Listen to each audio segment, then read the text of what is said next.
Alright, so last time what we did was the following. We did creative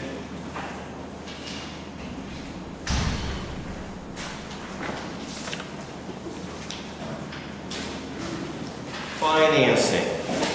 The first creative financing was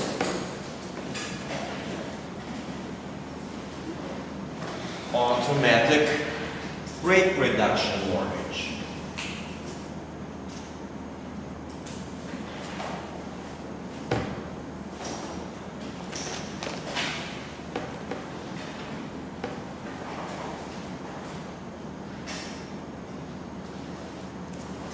So when interest rates fall enough, the borrower gets a reduction in the interest rate. Otherwise, if the interest rates fall and the bank does not give him a lower interest rate, he will go to another bank and get a lower interest rate.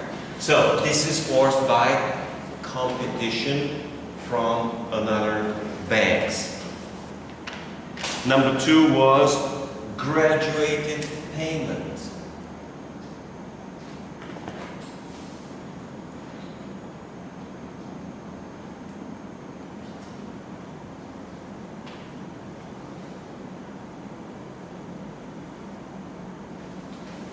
At first, payments start slow and then they begin to rise.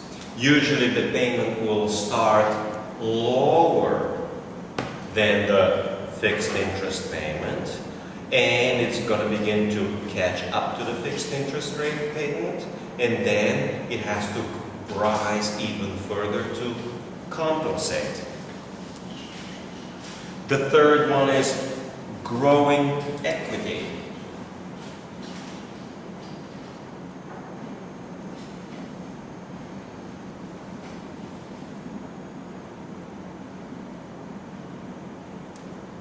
Mortgage is a similar mortgage. The payment starts as if it were fixed, and over time it's going to grow, and in this way you will get to have a shorter period of borrowing and you will build equity quicker and faster. If you remember last time we had a table where I showed you that when you make a payment early on, 90% of the payment goes towards interest and only 10% goes for principal.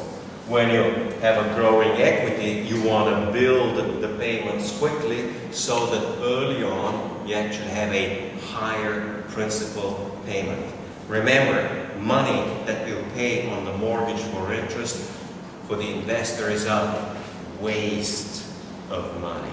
And it is a waste just as bad as the rent. Okay? So, whether you waste money on rent or you waste money on interest rate, the question is, which is the bigger waste? And which is the cheaper waste? Okay? Whether you own it or not is financially irrelevant. You can only feel good about it. But if you're paying more on interest on mortgage, you are a loser. You lose financially money. Just because you feel good doesn't make you richer or better off. Next one, second mortgages.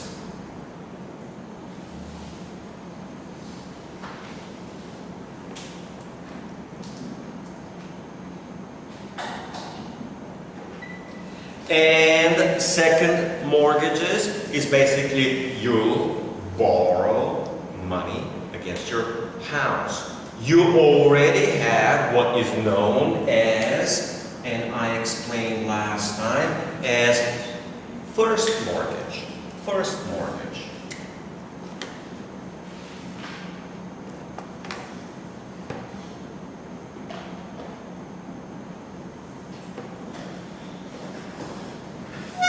This is the mortgage which has the most senior lien on the property, which has the first claim on the property.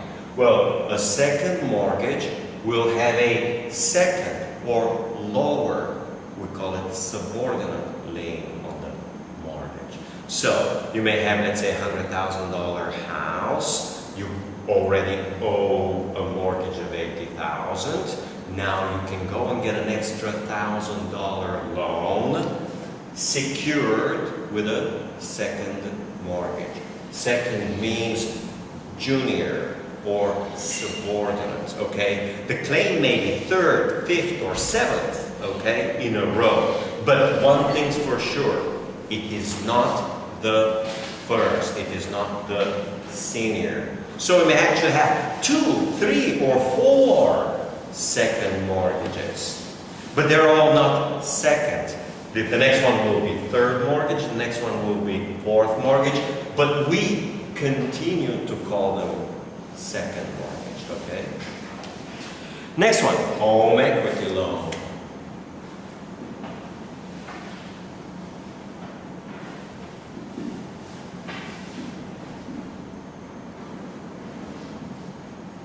Home equity loan is technically a line of credit secured with a second mortgage. The difference is that this is a line of credit, this is a loan. Line of credit means if you want, you can borrow whenever you want and whenever you need for any amount that you want. You want to borrow for $500 or $5,000, for any amount up to the limit. Up to the limit. In other words, you get pre-approved and the bank will tell you, you can borrow up to $10,000 whenever. And you need $500, you borrow now. You need $700, you borrow later. You need $7,000, you borrow. You can keep borrowing whenever you want, as much as you want, up to no more than your, we call this credit limit. Credit limit.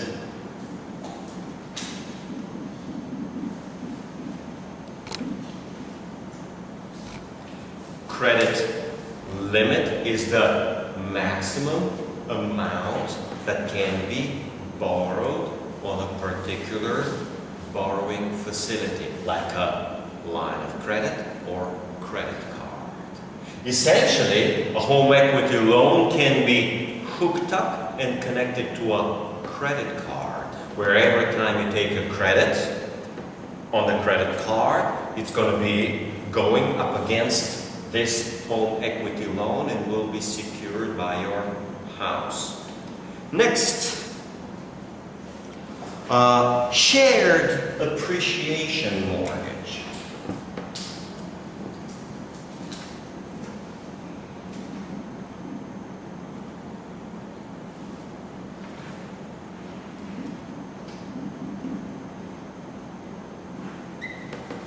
Let's see what's shared.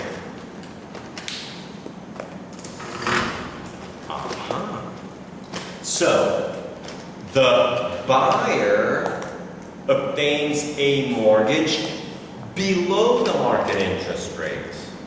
Okay? So, the bank will give you, say, a market interest rate of 7%, or if it's shared appreciation, the bank will give you 4% interest rate. So, you're going to be able to buy a bigger, more expensive house for the same payment, but the bank will share in the profit of the house. Of course, in finance and investing, there is no such concept as profit in exchange for the gain in the house. So you bought the house for $100,000 US. After 2, 3, 4 years, you sell the house for $150,000. You will get you will get a gain of $30,000, and the bank will get a gain of $20,000. They will share in the appreciation of the house. Okay. Appreciation means an increase in value, a rise in price. Okay? So, you basically, the bank will share the risks with you. That little girl there, yes. Put the phone on the front desk so I can see it. So does it mean that when we sell the house and then we lost, so then the bank share our loss as well? Well, the banks don't like to share the loss. So if it's a loss, they'll try to stick you with the loss. The banks like to share only profits, okay? Bankers aren't typically that stupid. Of course, they never consider the possibility that real estate prices may go down, and they can if you got a real estate bubble, as you do today here in Phnom Penh. Prices, especially for condos and apartments, are crazy sky high, right? But then the bank may actually have to suffer the loss. In other words, they may not want to share it, but if the property price falls, they will be forced to, okay? They can take the car, they can take your computer, they can take your iPhone, and it's still not being able to cover the huge loss. So they'll be forced to share not just part of the loss, but possibly the whole loss, okay? So that's shared appreciation mortgage. Next one is equity participation mortgage. 7.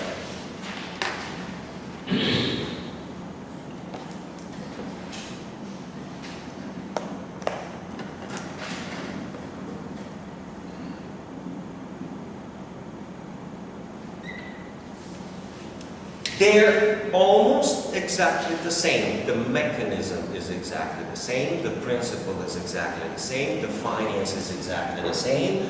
In the shared appreciation, it's the bank which acts as a partner to your property. In other words, the bank speculates and acts as a speculator and taking the risk of a loss and the share of the profit, okay, share of the return. Here in equity participation, it's an outside investor.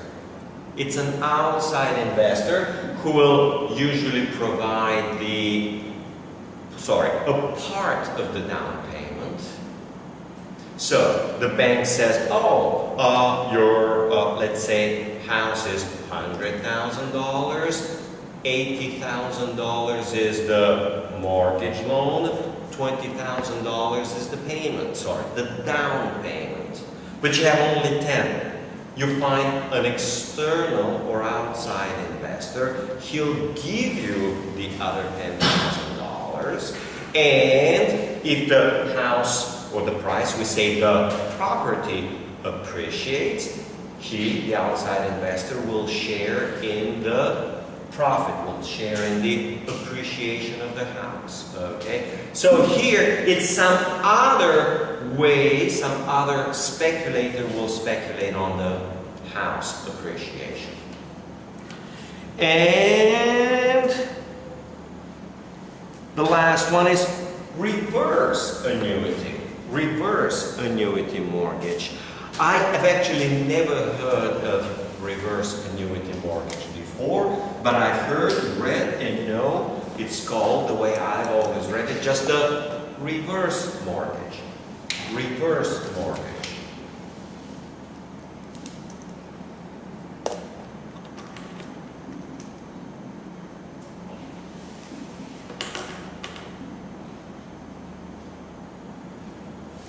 And a reverse mortgage is when you get old in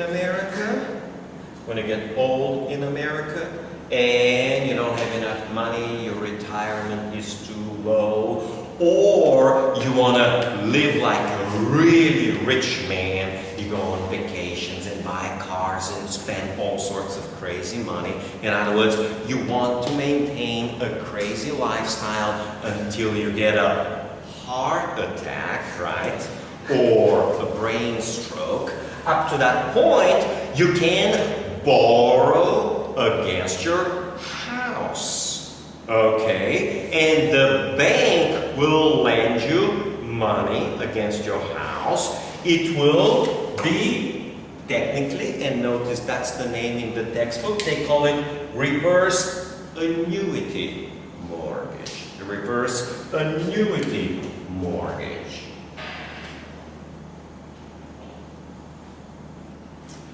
Annuity means that you will be getting an annuity payment by the bank. Annuity means you're going to be getting at the same period of time exactly the same payment by the bank. So maybe every month you get $1,000 of annuity payment, or every 3 months the bank will give you maybe $2,000, or every year the bank will be giving you $5,000 or $10,000 or whatever your house is worth. In return, you mortgage your house to the bank, and when you die, the house becomes property of the bank.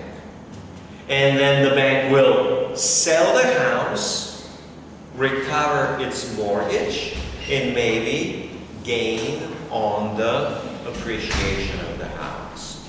Okay, so the bank will usually profit out of this significantly, but there is a risk to the bank.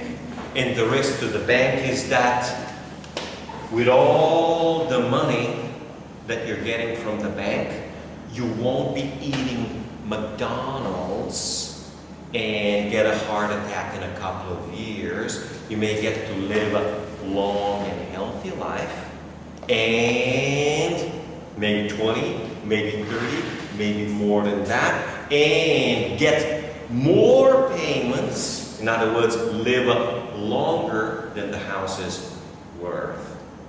So the bank will calculate, okay, you're 65 years old, we'll expect it's not very likely that you live more than 85. So they'll set up the payments such that they'll be making payments for you for the next 20 years. Now, this deal is until you die.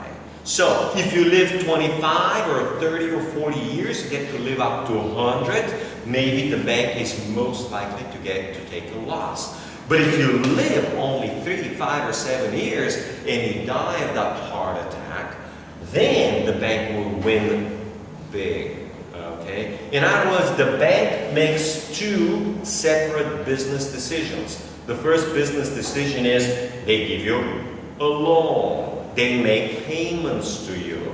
The second decision is they take as a security the house, and the house may appreciate or the price for the house may go down. If you're going to be dying, you're not likely, and this house will not be yours, you're not likely to maintain the house. So the house will go down in value, more likely due to lack of maintenance, okay?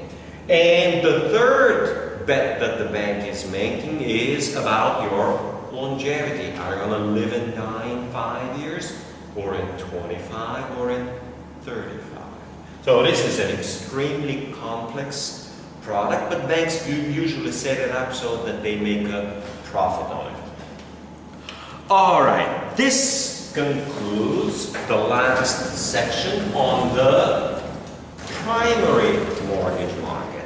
This is the market where a borrower genuinely borrows the money to buy the house. In other words, it is used to finance the purchase of an asset or to finance the borrower himself. Now we got secondary mortgage markets.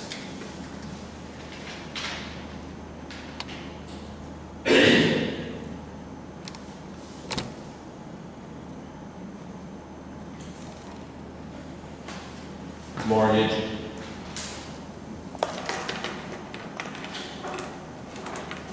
market.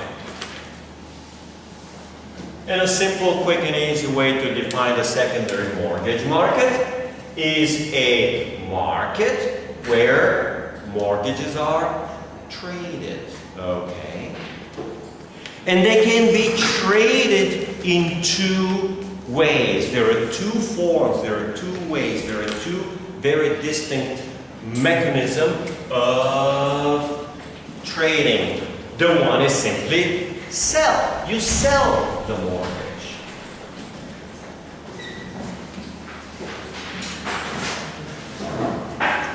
And the second one is securitize.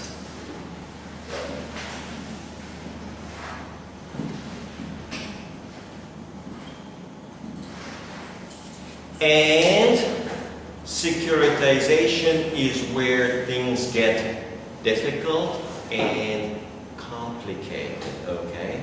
Because you're taking one security and making out of it another security. In securitization, technically, you will be taking thousands of different mortgages and putting them together and creating new securities. I'll be discussing that.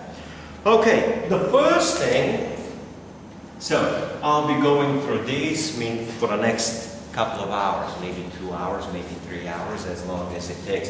The first concept is that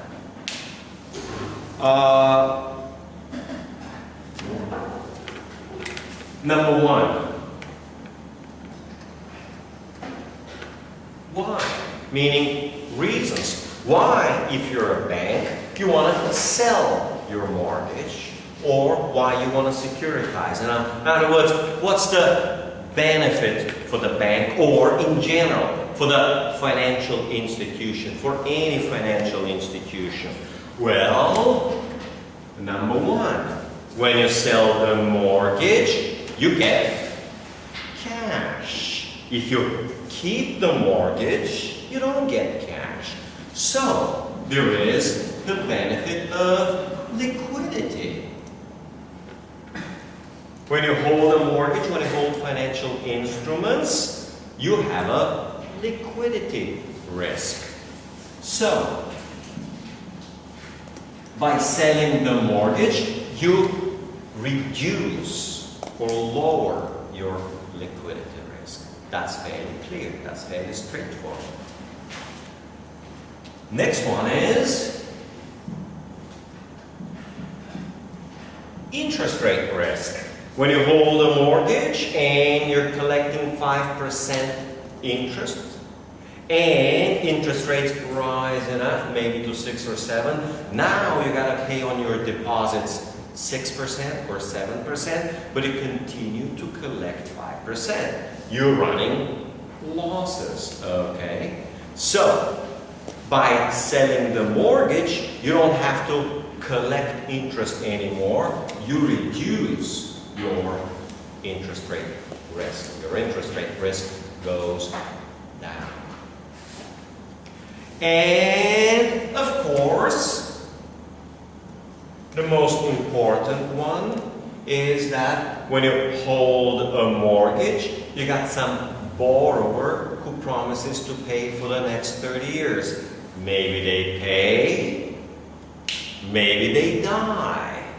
Meaning maybe they get a heart attack and they can't pay. In other words, maybe they pay, maybe they default, okay? So, when you hold the mortgage, you have a credit risk, the risk of default.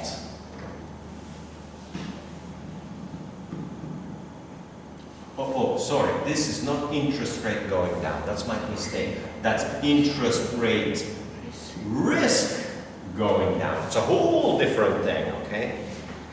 Actually, here the risk is that interest rates go up and you take a loss. And here is credit risk go down. So, the benefit of selling or securitizing mortgages to any financial institution is that the financial institution will lower its liquidity risk, its interest rate risk, and its credit risk. You lower the risk. Okay? Okay. Now, the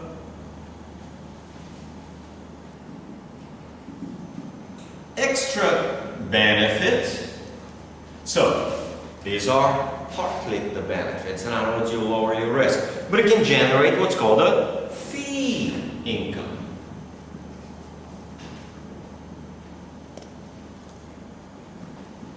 You generate the mortgage, you sell it to somebody else at a slightly higher price, you generate a profit. It's like almost an instant profit. If you're able to generate the mortgage and sell it 3 days later you got a pure profit. Well, they call it like a fee. So it's a fee income. Now, you have certain financial institutions that specialize in the business of creating mortgages on the primary market, in other words, primary mortgage, and right away they turn around and they sell it on the secondary market. And that financial institution is called a mortgage company. Mortgage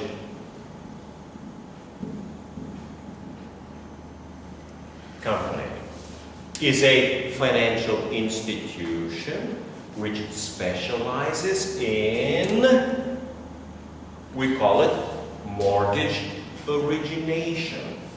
Mortgage origination.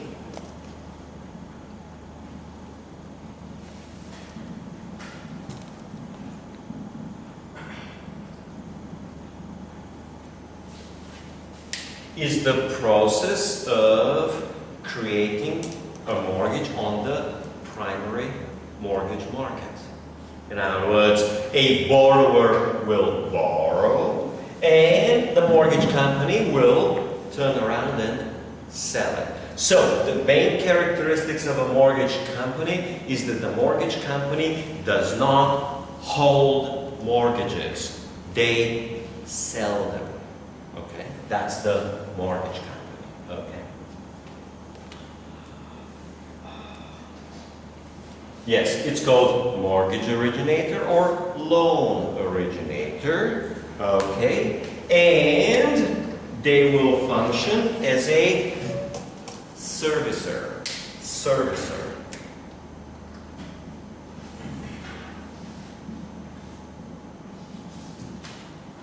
Servicer is a company which services mortgages. To service a mortgage means to collect payment from the borrowers, from the mortgage borrowers, and send the payments to the mortgage holders. In other words, all they're going to be doing is collecting the paychecks, they'll do the accounting, and then they'll send money to Bank A, to Bank B, to Bank C, okay, to whoever actually holds the mortgage. You know, they sold the mortgages to different banks.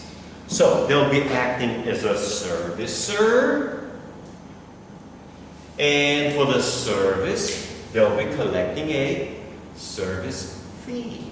Service fee.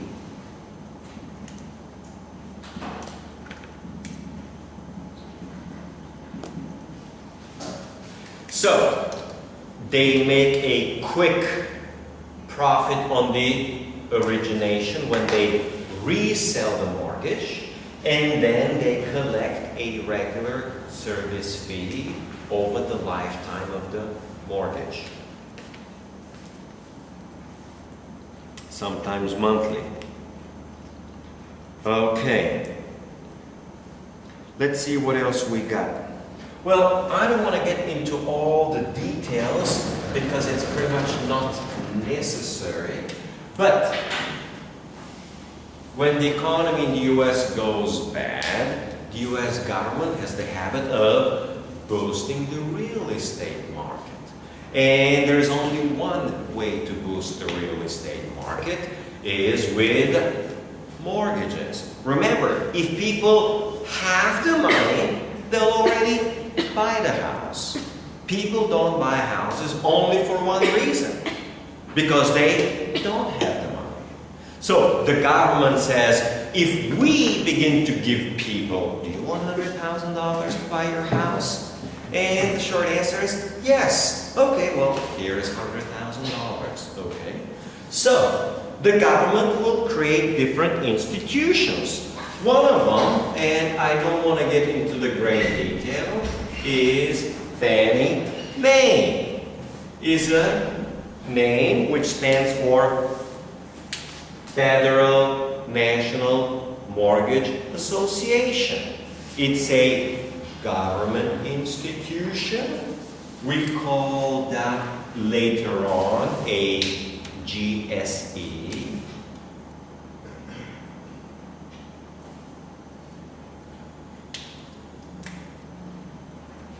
And GSE stands for Government Sponsored Entity. Ah, you guys know.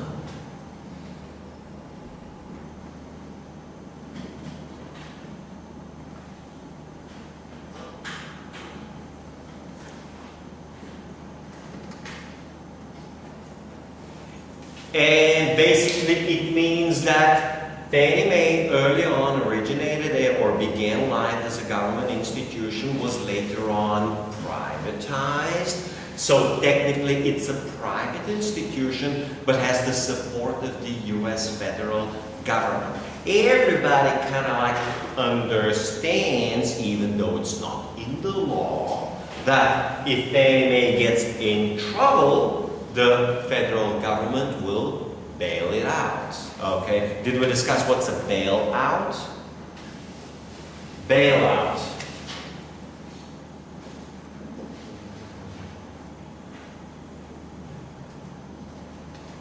When a financial institution becomes insolvent and doesn't have enough capital, or when the financial institution becomes illiquid, doesn't have enough cash, or becomes technically bankrupt, meaning it can't serve its obligations or depositors anymore, the financial institution expects a government bailout, which means that the government will come to its rescue. It will give it billions or hundreds of billions of dollars, and it will save the institution, okay? That's the benefit of a banker.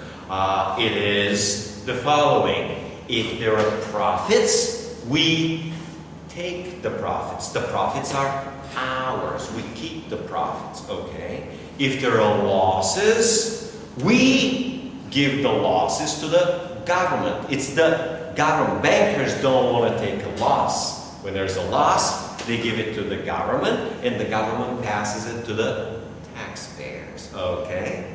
It's called capitalism for the bankers and socialism for the, or socialism for the bankers and capitalism for the people. The bankers always win and the people always lose. That's the name of the game, okay? That's what makes banking profitable. All right, so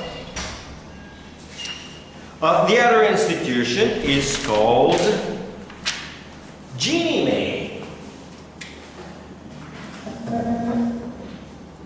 It's another government institution. It's called Government National Mortgage Association. Usually the way it works out is as follows. The government creates a financial institution to support real estate. It works for a while. Then the financial institution gets in deep trouble because they financed a whole bunch of bad mortgages, because they know that they can make all sorts of bad loans. They're going to get bailed out by the government. So they do the bad loans.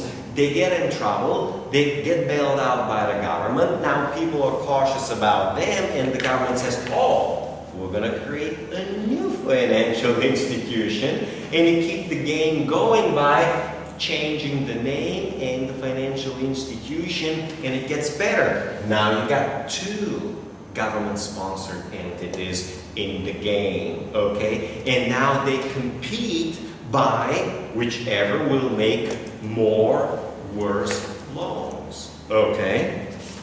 Let's see what else we got. And then there's another one called Freddie Mac, number 3. Again, I don't want to spend a lot of time on these. FHLMC, FHLMC. I don't want to get into the details of that. Okay. Short section, very short section is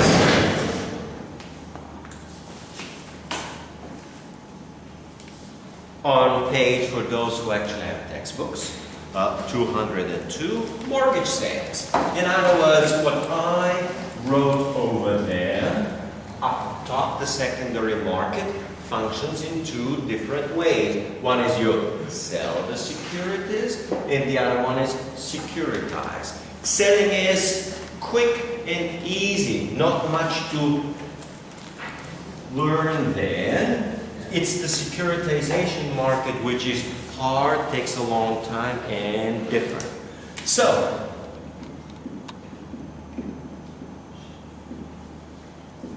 for those with the textbook, that's page 202, section or goal number 6, mortgage, sales. And first one, let's define, maybe not quite related, it's a general concept in banking and finance, that of correspondent banking.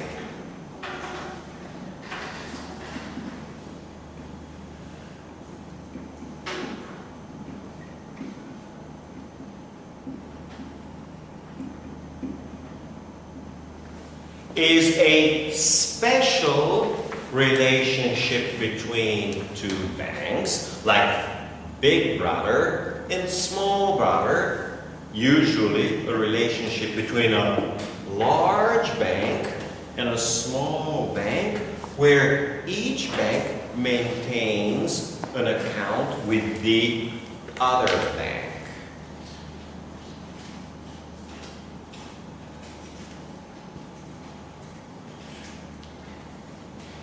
And the large bank will provide special banking services for the small bank. So it's going to be acting like a banker for the bank. So these services will be deposit, which I already mentioned.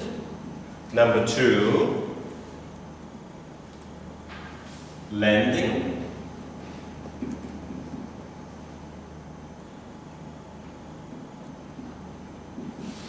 And other services.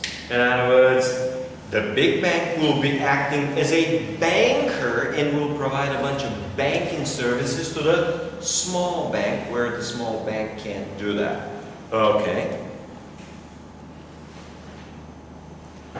So, the very common example will be when a small bank will sell the loan to its bigger correspondent bank. That's the most common case. Now, number 2, the sale. Any mortgage sale, just like with the mortgage itself, could be with recourse and without. Let's double check. Recourse with S. A mortgage sale with recourse means that when the buyer of the mortgage buys the mortgage, if the mortgage defaults, he can put back the mortgage to the seller, and the the seller must pay the money back. In other words, the mortgage seller will have to cover all the losses for the mortgage buyer. With recourse means that there is no credit risk for, okay, let's do this. let me rewrite this way. We say credit risk. Credit risk. If it's with recourse, this means that the seller has or keeps the credit risk. The credit risk remains with the seller. If it's without recourse, this means if it defaults, the seller is out of the game. It's the buyer who keeps and holds the credit risk. So it's the buyer who has or keeps the credit risk. Okay? So whether it's with or without recourse will determine who has the credit risk. Okay? Selling without recourse transfers the credit risk from the seller to the buyer.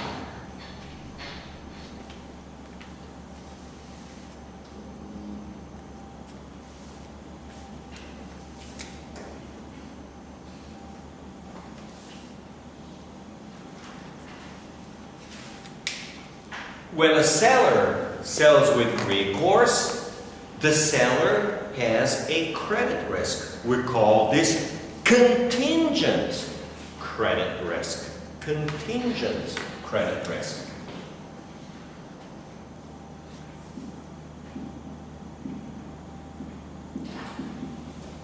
Contingent credit risk becomes liability. Contingent means may happen, may not happen. Contingent means it depends on a third party.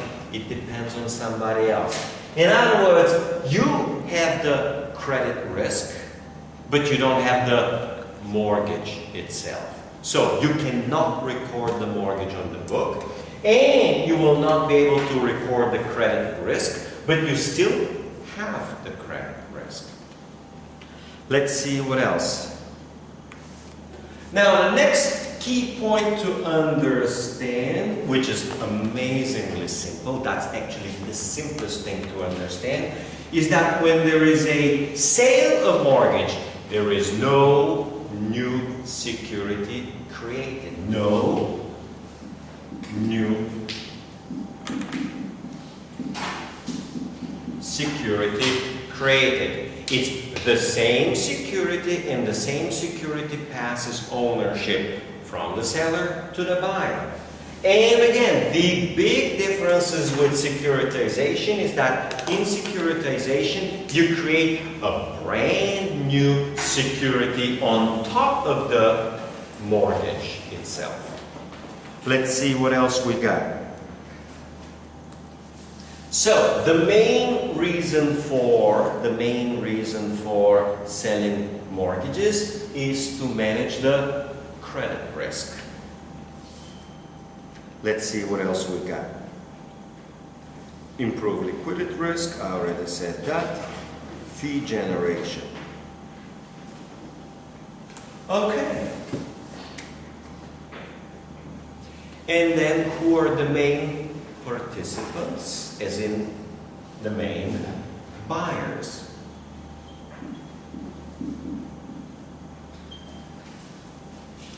All right.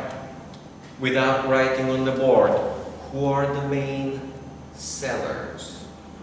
The main sellers are, I already wrote them, the small banks that don't have enough capital and financing to hold a lot.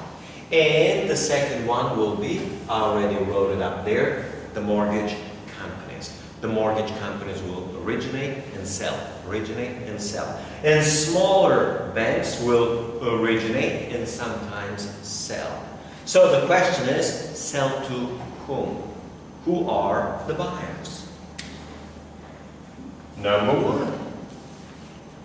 They say there are 5 major buyers, if you look at the very bottom, and of primary mortgages are big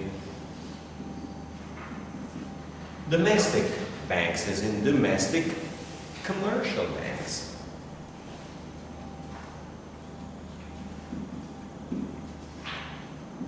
Number 2, pension funds. Does it say that? What's next? Foreign banks. Yes, number 3, foreign banks. Could be a German bank, could be a Japanese bank, could be an Italian bank, a Norwegian bank, any bank, foreign bank, which has excess liquidity and excess capital and is willing and interested in investing in the US or any other market. So, number 3, foreign banks. Number 4, help. Closed-end bank, non-mutual funds. Again. Mutual fund. Mutual funds. Mutual funds invest in securities. They'll invest in stocks. They'll invest in bonds. They'll invest in mortgages. These will be mutual funds that are investing for long term. Money market mutual funds invest only in money market short-term instruments. So money market funds don't invest, but mutual funds do invest. And that provides them with a steady, somewhat secured return. Number 5. What's next? Non-financial corporation. Oh, non-financial corporation.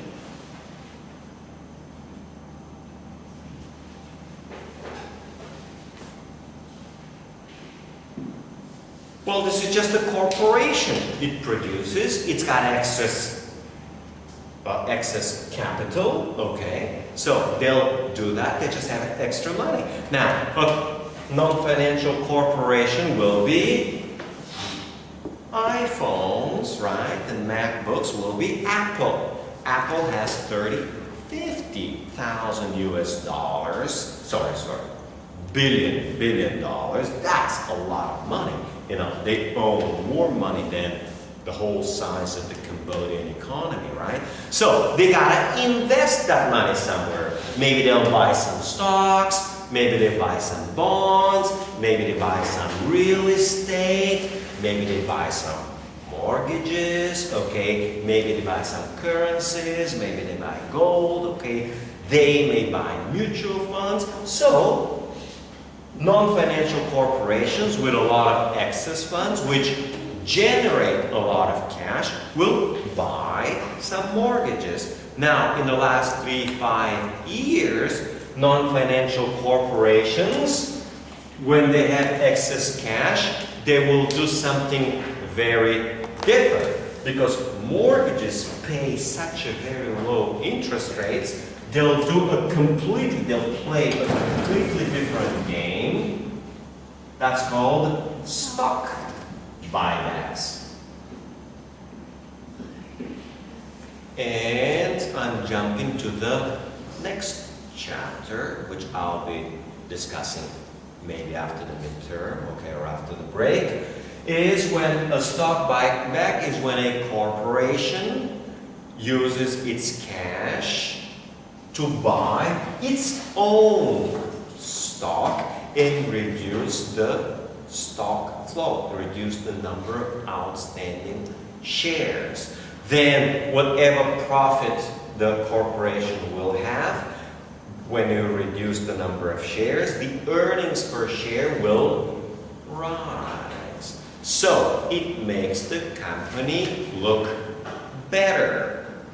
Of course, when you buy your own stock, the company is not getting better. It's just a financial gain. It's a financial gimmick. It makes you look better rather than you are. It's called, you just put a little bit of a lipstick on it, okay? And the lipstick makes a nicer appearance. But it's just an appearance. It's not the real thing. And to finish for today, number 6, the biggest buyers of mortgages for the last 5, 6, or 10 years before the global financial crisis of 2008, and probably it's not in the textbook, were investment banks.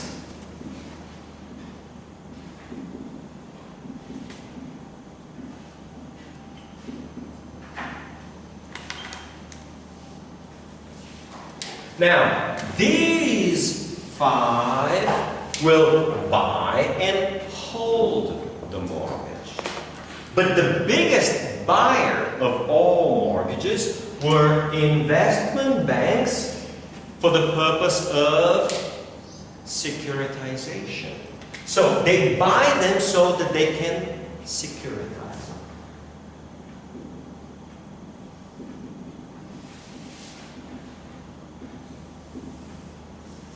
Which is the next section, securitization of mortgages.